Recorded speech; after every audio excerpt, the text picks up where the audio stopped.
because food is now an agrarian question in some formulations, there just seems to be a proliferation of agrarian questions. I have recently read an article in which 22 were listed, I think, maybe by Harun Akman Lodi and Christopher K. What do you think? I mean, do we really need a massive number of new agrarian questions, or are they still relevant? Can we not reduce them to maybe 3 or 4 questions from which other questions spring forward? I don't think there's an intrinsic merit in that proliferation, so that the list of agrarian questions gets ever longer. But that's not to disregard a number of the important issues they raise.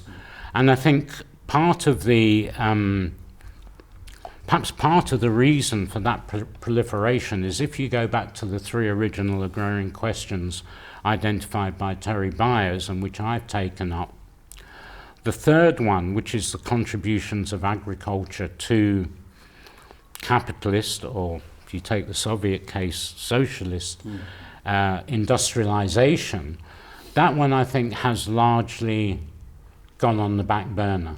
I mean, there's not a big interest in that because in the current period of imperialism, neoliberal globalization, whatever you want to call it, there has been a massive loss of belief in identity, with sympathy with even the idea of national development in the countries of the South, centered on industrialization.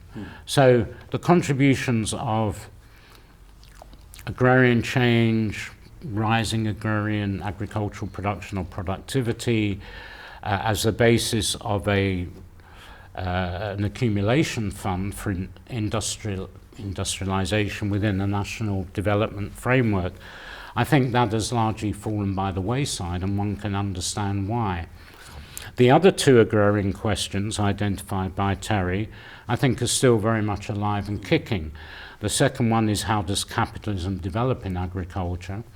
And that informs so much research that is still being done on agrarian change, be it in India, be it in Latin America or in sub-Saharan Africa, and so on. And of course the question of the agrarian question as a political question is still very much alive. And indeed, as I said earlier, it's my view that it's been kept alive or has been revived or has been pushed to the forefront more by left-wing agrarian populism than by Marxist parties, of which there are relatively few that are capable of making a difference at the moment, and indeed by Marxist intellectuals, whether they're associated with those parties or not. I mean, it's often said, I couldn't give a highly informed opinion, but it's often said by people who know India well, that the Communist Party of India, Marxist, is really in an impasse with its policies towards the countryside, intense disagreements between intellectuals associated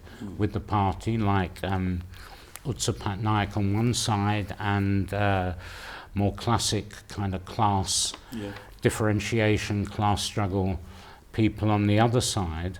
And I think that's not a gratuitous criticism. I just think it is symptomatic of the times we inhabit at the moment.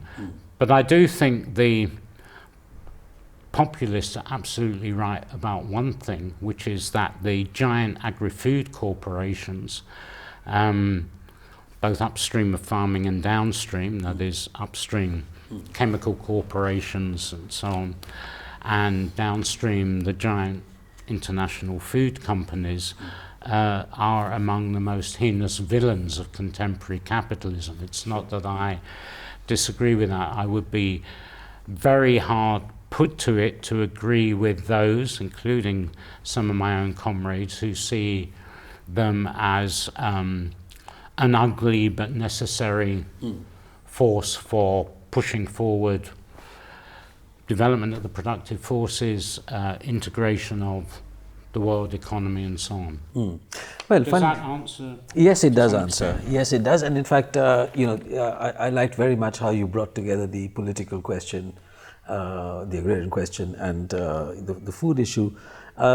As it turns out, in the Indian context, now the communist parties have come back to the agrarian questions. And in fact, since Modi has been in power, you've had large-scale mobilizations of not peasants necessarily, but small farmers and farmers in general, in a way in which, and also you've had a change of leadership of the Communist Party of India, Marxists, so perhaps the classic differentiation people are out, and much more farmers' movement-oriented wings of the Communist Party are now the leading sort of members of the Communist Party.